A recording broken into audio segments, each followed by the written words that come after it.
이 세상에는 참으로 많은 사람들이 살고 있습니다. 지역이 다르고 인종이 다르고 그들의 역사가 다르고 문화가 다릅니다.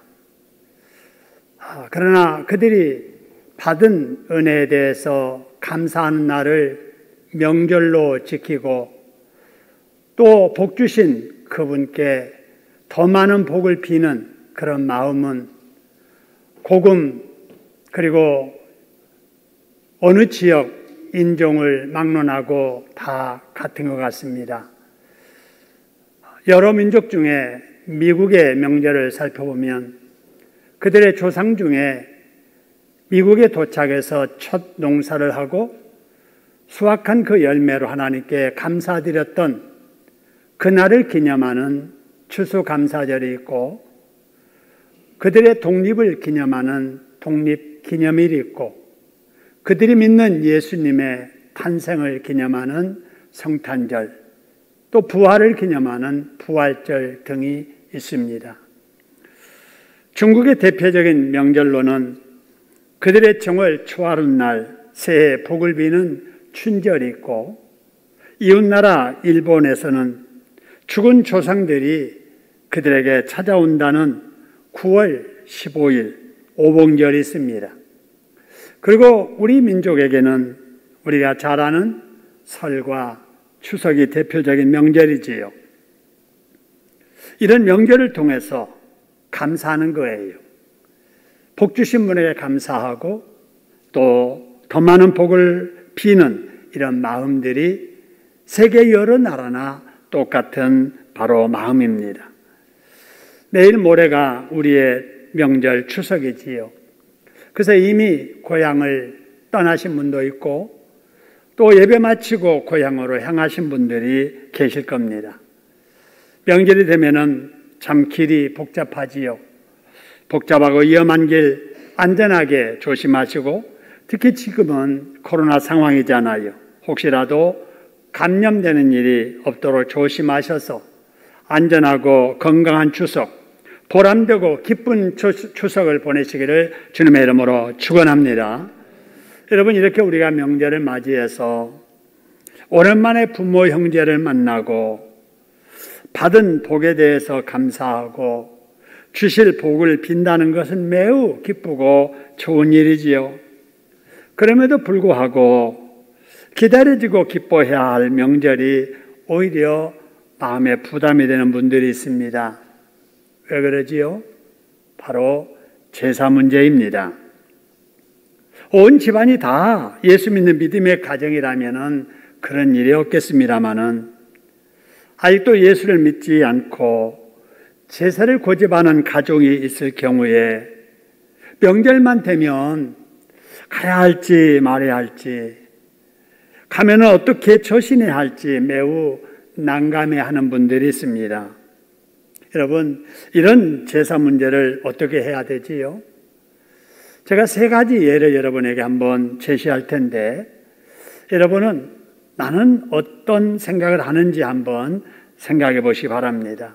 첫 번째가 다른 문제라면 몰라도 제사 문제만큼은 양보할 일이 아니니 처음부터 물러서거나 양보하면 절대 안 된다. 부딪혀야 된다. 라는 생각이고요. 두 번째는 제사 문제는 하루아침에 생긴 일이 아니고 그동안 우리 민족들이 오랫동안 해오던 이러한 풍습에 속하는 일이니 내 신앙 때문에 고치기는 고치더라도 길게 보고 올해는 눈 딱 감고 제사에 참석하고 내년부터 조금씩 고쳐가야 되겠다. 이렇게 생각할 수도 있겠지요.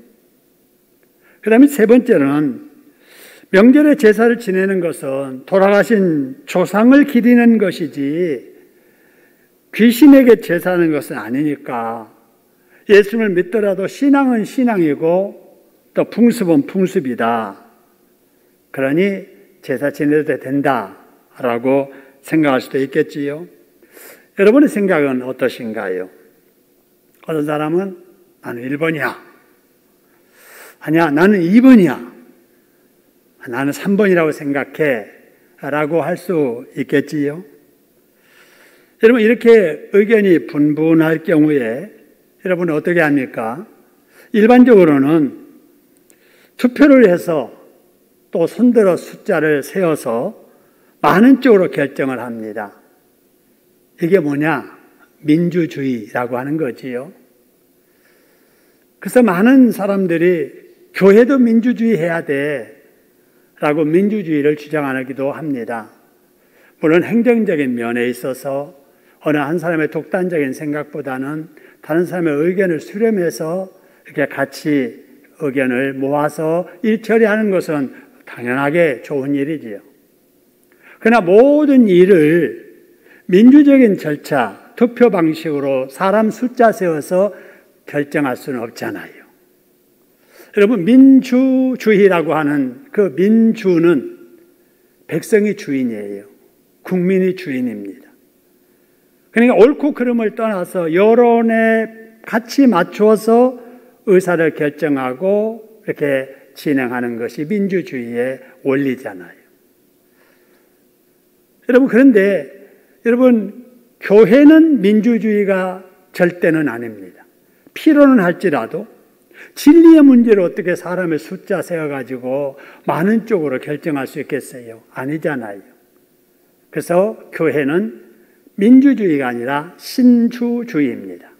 하나님이 주인 돼야 될 줄로 믿으시기를 소원합니다. 그래서 민주주의는 저급한 수준이고 그 다음에 신주주의가 바로 성숙한 바로 주의지요. 그래서 교회는 민주주의를 지향하되 바로 신주주의를 앞설 수는 없다. 모든 분분한 의사가 하나님 중심에서 결정돼야 될 줄로 믿습니다. 그렇게 하기 위한 기준이 그럼 뭐냐? 바로 그게 성경이지요. 그죠? 의견이 분분할 때 우리 다 같이 성경 속으로 들어가서 성경 속에서 하나님은 뭐라고 말씀하신지에 우리가 공감한다면은 다양한 의견들도 하나님 안에서 하나가 될 수 있잖아요. 여러분, 이런 신주주의의 정신, 성경 중심한 이러한 신앙이 우리의 신앙 되기를 주님의 이름으로 축원합니다. 자, 그럼 성경에서는 과연 이 제사 문제에 대해서 어떻게 말씀하실까 하는 거지요. 여러분, 제사는 두 가지가 있습니다. 크게 두 가지. 하나는 하나님께 드리는 제사가 있고 하나는 하나님이 아는 것에 드리는 제사가 있습니다. 하나님께 드리는 제사를 구약에서는 그냥 제사라고 그랬지요. 그래서 제단 쌓는다, 제물 가져다가 제사 드려야 된다 할 때 구약에서 하나님께 드리는 제사를 다 제사라고 이렇게 했습니다마는 지금 신약 시대인 우리 시대에는 구약의 제사가 오늘날의 예배이지요. 할렐루야. 그래서 우리가 지금 이렇게 예배 드리는 것은 구약의 제사 드리는 거나 마찬가지예요. 그래서 우리가 이렇게 하나님 앞에 구약의 제사 드리듯 내 몸을 제물 삼고 내가 준비한 제물을 하나님 앞에 드리면서 하나님께서 주시는 은혜를 기다리며 받아 이렇게 누리는 것, 이것이 오늘날의 예배이지요. 여러분, 그러면은 우리 민족이 명절에 지내는 제사는 어떤 것인가? 바로 그것은 하나님께 드리는 제사가 아닌 다른 제사입니다. 그래서 우리가 요즘 말할 때 제사는 하나님께 드리는 바로 제사가 아니라 다른 제사다. 그럼 하나님께 드리지 않는 제사는 누구에게 드리는 것일까 하는 거예요. 그 이름이 어떻고 또 방식이 어떻든지 간에 하나님께 드리는 예배가 아닌 제사는 어떤 것이냐? 고린도전서 8장 5절 6절의 말씀처럼 그것은 참신에게 드리는 제사가 아니라는 거예요. 많은 신이 있고 많은 주가 있지만은 이 세상을 지으시고 만드신 주인 되시는 분은 오직 한 분 하나님뿐인 줄로 믿으시기를 소원합니다. 그래서 하나님 앞에 드려지지 않는 제사는 다 바로 가짜 신, 우상들에게 지내는 것이다 라는 거예요. 여러분, 가정에서 지내는 제사는 그럼 어떨 것일까? 가정에서 지내는 제사는 우상에게 지내는 제사와는 다르다라고 생각하는 사람들이 있습니다. 정말 그럴까요? 가정에서 명절에 드리는 제사가 우상에게 지내는 제사와는 다를까라고 하는 거예요. 여러분, 이를 우리가 판단하기 위해서 우리가 가정에서 제사 지낼 때 어떻게 지냈는가라는 그 형태를 좀 살펴볼 필요가 있는데요. 여러분, 우리가 이제 기도할 때 그러잖아요. 아까 장로님 기도하실 때도 맨 앞에 하나님이라고 이렇게 불렀잖아요. 맨 앞에 기도하기 시작하면서 하나님 이렇게 부르는 이유는 내가 지금 기도하는 바로 이 기도를 받으실 분이 하나님이시다라고 이렇게 딱 정하는 거예요. 그래서 하나님 이렇게 불러놓고 그 다음에 그 하나님께 쭉 기도를 쭉 하는 거지요. 이렇게 하는 것처럼 제사 지낼 때도 이 제사를 누구에게 지내느냐를 정확하게 표시하는 바로 그 표식이 있습니다. 그것을 가리켜서 우리는 지방이라고 하지요. 여러분, 이 지방은 제사 지내는 분이 누구냐에 따라서 거기에 쓰는 글씨가 다릅니다. 제가 어렸을 적에 중학교 1학년 때 배웠습니다. 지방을 접는 법, 지방을 쓰는 법. 그래서 이제 동네 사람들이 제삿날이 되면 이 창호지, 백지를 이렇게 가지고 지방 써달라고 와요. 그걸 이제 규격 따라서 지방을 접어가지고 거기에 누구의 제사인가를 이렇게 표시하게 되는데 아버지의 제사일 경우와 어머니 제사일 경우에 표식이 다르지요. 아버지일 경우에는 현고, 학생, 부군, 신위라고 이렇게 합니다. 그런데 어머니 제사일 경우에는 그 본이 들어가지요. 현, 비, 유인, 전주희 씨 같으면 전주희 씨, 신위 이렇게 씁니다. 할아버지, 할머니 지방 같은 경우에는 현, 조고, 학생, 부군, 신위라고 이렇게 하지만 할머니가 전주희 씨일 경우에는 현, 조, 비, 유인, 전주희 씨, 신위 이렇게 쓰지요. 지방 없는 제사가 없잖아요. 이 제사는 누구 제사다. 그걸 표현하기 위해서 아버지 제사, 어머니 제사, 할아버지 제사, 증조 할아버지 제사, 고로 할아버지 제사, 할머니 제사 이렇게 구분해서 정확하게 써놓고 제사를 지내는데 여러분, 여기서 중요한 것은 그 앞에는 아버지냐 어머니냐 할머니냐 할아버지냐에 따라서 다르지만 맨 뒤에는 똑같습니다. 여러분, 맨 뒷말씀 뭐예요? 신위라고 하는 겁니다. 신이 귀신 신자예요. 여러분, 돌아가신 부모님을 귀신으로 인정을 하고 신으로 인정을 하고 그분을 불러다가 지금 음식 대접해서 지금 대접하는 거예요. 준비해서. 그러면서도 나는 제사를 지내도 돌아가신 조상들에게 지내지 우상에게 지내는 것이 아니고 내가 제사상에 절을 해도 돌아가신 조상에게 절하지 내가 귀신에게 절하지 않는다라고 하는 것은 자기 생각이 그런 거지 지방에 분명히 신위라고 써놓고 제사하는 이상 그 제사는 조상에게 하는 게 아니고 신에게 하는 거예요. 하나님이 아는 신은 뭡니까? 이게 우상인 거예요. 실제로 존재하는 신이 아니라 가짜 신이에요. 그래서 사람들이 가짜 신을 모시고 제사하는데 여러분, 그걸로 끝나는 게 아니에요. 그 가짜 신이라고 하는 그 신위 속에 귀신들, 마귀들이 와서 그 제사에 함께하는 것입니다. 여러분, 이렇게 하나님이 아닌 다른 대상에게 제사를 지내는 것이 어떤 것일까? 20절의 말씀을 보니까 이런 말씀이 있지요. 20절에 무릇 이방인이 제사하는 것은 누구에게 하는 것이요? 그래서요, 귀신에게 하는 것이고 누구에게 하는 것이 아니라고요? 하나님께 제사하는 것이 아니라는 거예요. 여러분, 우리가 성경을 하나님의 말씀을 믿는다면 이것도 믿어야 돼요. 하나님께 드리는 제사가 아닌 제사는 다 귀신에게 하는 것이다 라고 하는 거지요.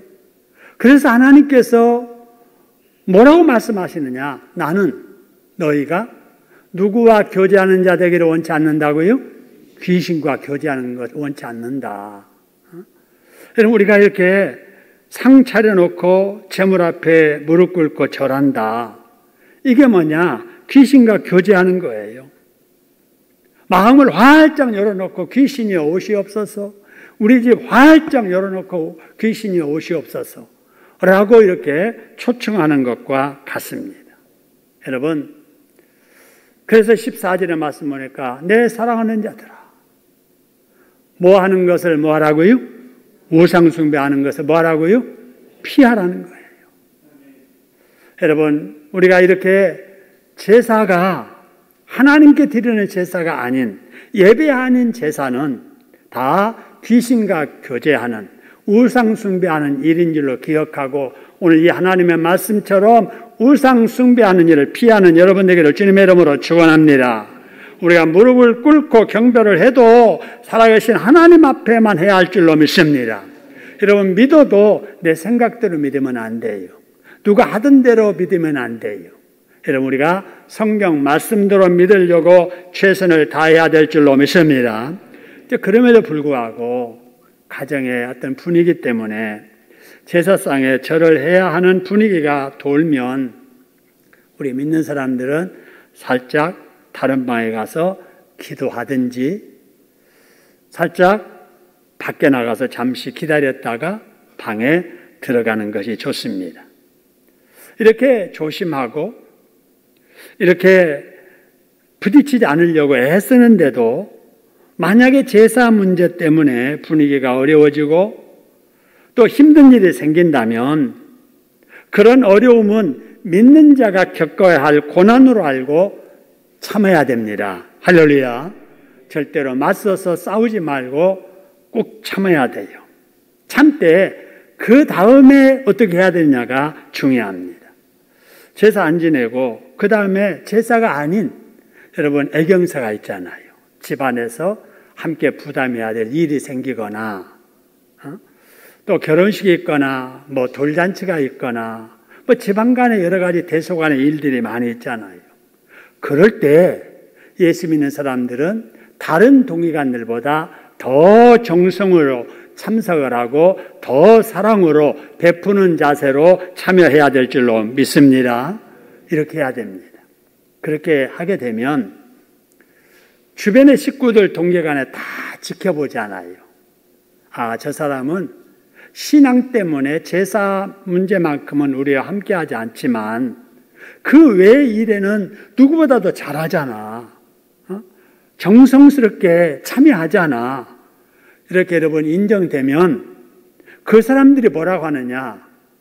저 사람은 믿어도 제대로 믿는 사람이라 불신자의 동기간의 입에서도 인정받게 될 줄로 믿습니다. 그렇게 해야 됩니다. 근데 많은 사람들이 그러지 아니하고 제사도 참여 안 하고 뭐 주일날 교회 간다고 핑계대고 주일날 있는 행사에도 그냥 싹 씻어버리고 이러니까 믿는 것들이라는 소리를 듣는 거예요. 여러분, 믿어도 바르게 믿되 덕스럽게 믿으려고 최선을 다하는 우리가 되어야 될 줄로 믿습니다. 자, 그럼 예수 믿는 우리 믿음의 가정에서 그럼 어떻게 해야 될까? 그럼 우리 믿음의 가정에서는 추석 아침에 우리 가족들이 모여서 추석 아침 가정 예배를 드려야 됩니다. 제사 대신에 예배를 드려야 됩니다. 할렐루야. 교회 다니는 사람은 다 이 말 듣습니다. 다 알지요? 아, 교회 다니면 제사 지내면 안 되고 예배 드려야 돼. 그런데 가정에서 정작 명절날, 뭐 제삿날 예배를 인도해야 되는데 예배를 아무나 인도하나요? 아무나 못하잖아요. 제가 어렸을 적에 내가 교회 다니면서 이제부터는 우리 가정 제사 대신에 예배 드리는 분위기로 바꿔야 되는데 어떻게 하지? 해야 되는 걸 알면서도 어떻게 해야 되는가를 모르겠는 거예요. 여러분, 명절날 아침에 전도사님 모시라고 그래서 예배 드리게 할 수 없잖아요. 제삿날 목사님 모셔다가 여러분, 번번이 여러분 예배 드릴 수 없잖아요. 식구 중에 해야 되는데 어떻게 하느냐 그 말이에요. 제가 이걸 가지고 많이 고민했습니다. 그래서 이제 교육자들에게 어떻게 했으면 좋겠습니까? 그랬더니 예배 순서만 알려주고 성경 여기 보고 찬송 부르면 돼. 쉽게 가르쳐 주지만 하는 입장에서는 어떻게 할지 모르는 거예요. 제가 그 심정을 알기 때문에 제가 목회 시작하면서 제가 부교육자 때부터 담임 목사님에게 말씀을 드려서 목사님 이렇게 하는 게 좋겠습니다 해가지고 여러분 명절 예배안을 만들어서 배부하기 시작했습니다. 그게 여러분 이번에도 우리 추석 가정 예배안으로 여러분에게 이제 나누어 드리는데, 여러분 다른 교회에서도 이런 비슷한 이런 자료들이 나오는데 다른 교회하고는 다릅니다. 우리 것은 뭐가 다르느냐? 여러분 우리 이 예배안은 한글만 읽으실 수 있는 분이면 누구든지 계속 읽기만 해도 예배가 다 진행되도록 이렇게 구성되어 있습니다. 여러분 그렇기 때문에 여러분 가정에서 예배를 드릴 때 누가 인도해야 될까를 정할 때, 우리 권사님은 교회를 그냥 40년, 50년 이상 다녔는데 남편은 아직도 교회를 1년에 한두 번씩 이렇게 오시는 분, 직분자도 아니면 집에 그럴 거예요. 당신이 교회 권사니까 당신이 해야지. 그렇다고 그래서 그럼 내가 하지. 그러면 안 돼. 여러분 가정에서 교회 안 다닌 가장이 있더라도 그 가장에게 가정에서 예배를 드리도록 그렇게 해야 됩니다. 이 예배안은 그렇게 할 수 있습니다. 여보, 자녀 앞에 그래도 당신이 가장인데 예배를 당신이 인도해야지. 내가 모두 모르는데. 아니야, 이거 그대로 읽기만 하면 돼. 아, 나는 그래도 못해. 하지만 여보, 한번 읽어봐. 그러면 미리 읽어보지 않아요. 읽어보면 다 그냥 읽기만 하면 되게 돼 있잖아요. 마음에 반 준비는 돼 있는 거예요. 오늘 엄마가 한다. 여보, 자식들 앞에 당신이 해야지. 당신이 우리 가장이잖아요. 당신이 하세요. 자, 우리 다 같이 아버님이 인도하시니까 우리가 예배 드리자. 그러면 그 남편 믿음 없어도 이대로 쭉 읽기만 하면 되잖아요.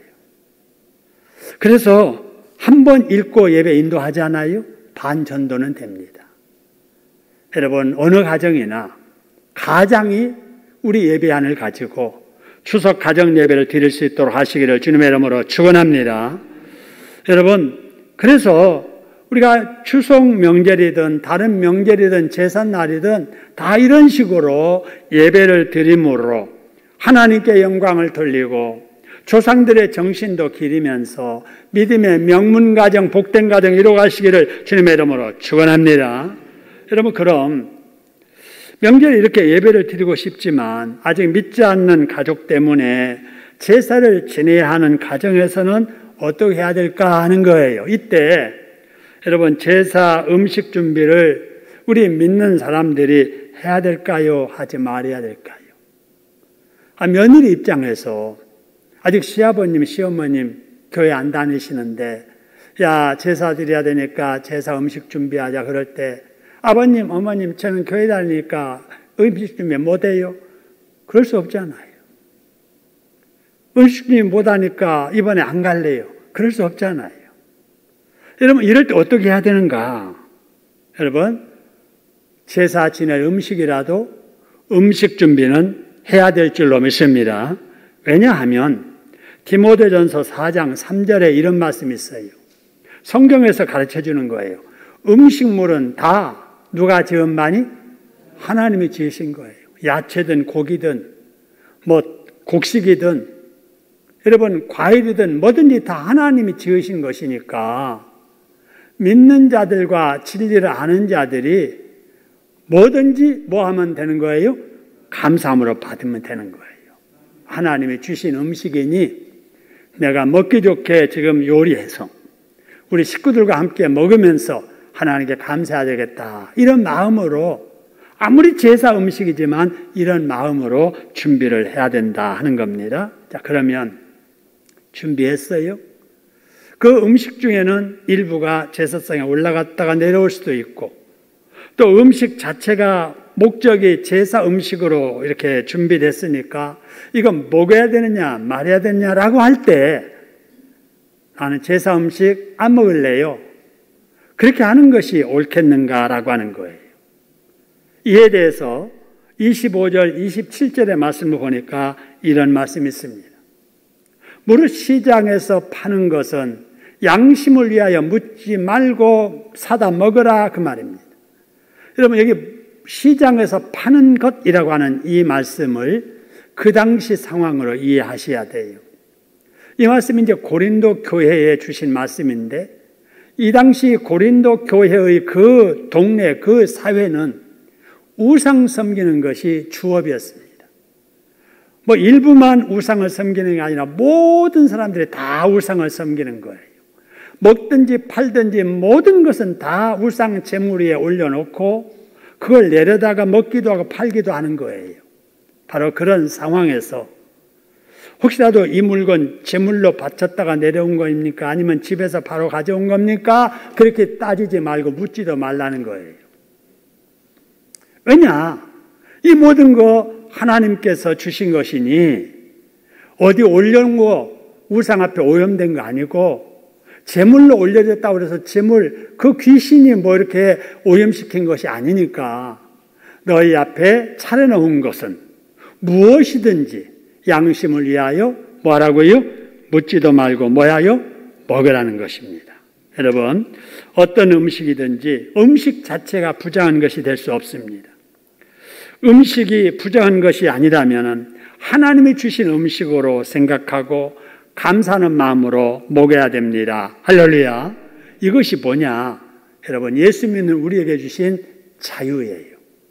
여러분 예수 믿기 이전과 예수 믿고 나서의 자유함이 얼마나 차이가 있는지 여러분 아시는지 모르겠어요. 여러분 예수 믿지 않는 사람들은요 이사 함부로 못합니다. 손 있는 날을 따져가지고 손 없는 날 합니다. 예수 믿지 않는 사람들은요 가정의 행사 여러분 뭐 올해 할까 내년에 할까 그러지 않아요.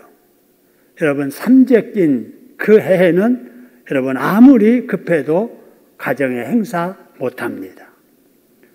여러분 어떤 사람은 어디를 외출을 해도 이달에는 동서 방향으로는 가지 않는 게 좋겠어. 여러분 이런 게 있습니다. 그 외에도 여러분 예수를 믿지 않는 사람들은 바로 이 귀신들의 문화, 이 마귀의 영향에서 여러분 제약받는 일들이 너무나도 많은 거예요. 그런데 예수 믿는 우리들에게는 이런 모든 억압으로부터 자유함을 주신 줄로 믿으시기를 소원합니다.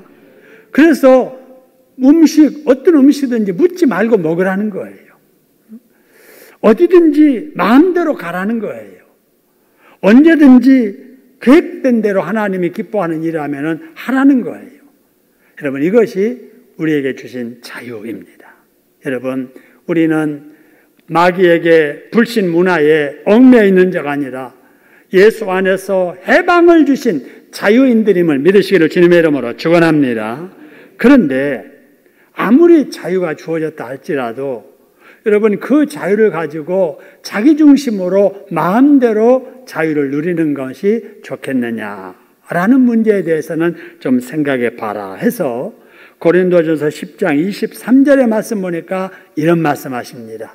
예수 안에서는 모든 것이 가하나 모든 것이 뭐한 것이 아니요 유익한 것이 아니다. 모든 것이 가하나 모든 것이 뭐하는 거 아니라고요? 덕을 세우는 일이 아니다.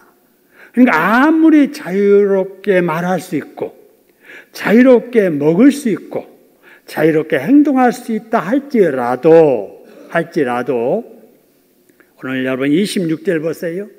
누가 너희에게 이것이 재물이라 라고 말하거든 그렇게 말한 자를 위해서라도 네가 먹을 수 있는 자유 억제하고 먹으라는 거예요? 먹지 말라는 거예요? 먹지 않는 것이 유익하고 먹지 않는 것이 덕을 세우는 일이라는 것입니다. 할렐루야. 여러분 어느 음식이나 먹을 수 있고 무슨 말이나 할 수 있고 무슨 일이나 행할 수 있는 자유가 있다 할지라도 여러분 믿음 약한 사람이 있을 경우에 그 약한 자의 입장에서 자기 자유를 절제할 줄 알아야 된다 하는 겁니다. 할렐루야. 그런 사람이 진정한 자유를 누리는 사람이고, 그런 사람이 진정한 성숙한 예수님의 제자인 줄로 믿습니다. 다음으로 이제 여러분 오늘 본문의 31절 말씀인데요. 여러분 이 말씀은 굉장히 중요합니다. 우리 같이 한번 읽어볼까요? 그런즉 너희가 먹든지 마시든지 무엇을 하든지 다 무엇을 위하여 하라고요? 하나님의 영광을 위해서 하라. 먹든지 마시든지 무엇을 하든지 이게 하나님의 영광이 되는가를 생각해서 하나님의 영광이 된다면 하고, 하나님의 영광이 안 된다면은 네가 할 수 있는 자유라도 이것을 절제하라라는 말씀이죠. 여러분 오늘 이 말씀 이어지는 33절의 말씀과 연관시켜서 우리가 이해를 하면 이런 거예요. 예수 믿어서 구원받았으면 우리 하나님 앞에 구원받은 것에 대해서 감사하면서 순종해 살면서 주변의 사람들에게도 나 때문에 예수를 그들도 믿어서 구원받도록 해야 된다는 것입니다. 할렐루야. 이번 추석에 어떤 자세로 우리가 명절을 보낼 것인가? 바로 이 자세예요. 내가 어딜 가서 뭘 먹든지 마시든지 무슨 말을 하든지 무슨 행동을 하든지 내 자유, 내 생각대로 하지 말고 하나님의 영광 되는 쪽으로 말도 하고 행동도 하라는 것입니다. 할렐루야. 그래서 믿는 사람에게는 나 때문에 더 믿음의 격려가 갈 수 있도록 우리가 해야 할 것이고, 믿음이 없는 자들에게는 나의 진실함과 나의 정성과 나의 섬김으로 인해서 그들도 예수를 믿도록 하는 이런 계기가 되어야 될 줄로 믿습니다. 그래서 여러분 신앙을 위해서는 강하면서도 주변의 사람들을 이를 위해서는 덕스럽게 은혜롭게 행동을 해서 하나님께 영광 돌리고 또 복받는 추석 명절 되시기를 주님의 이름으로 축원합니다.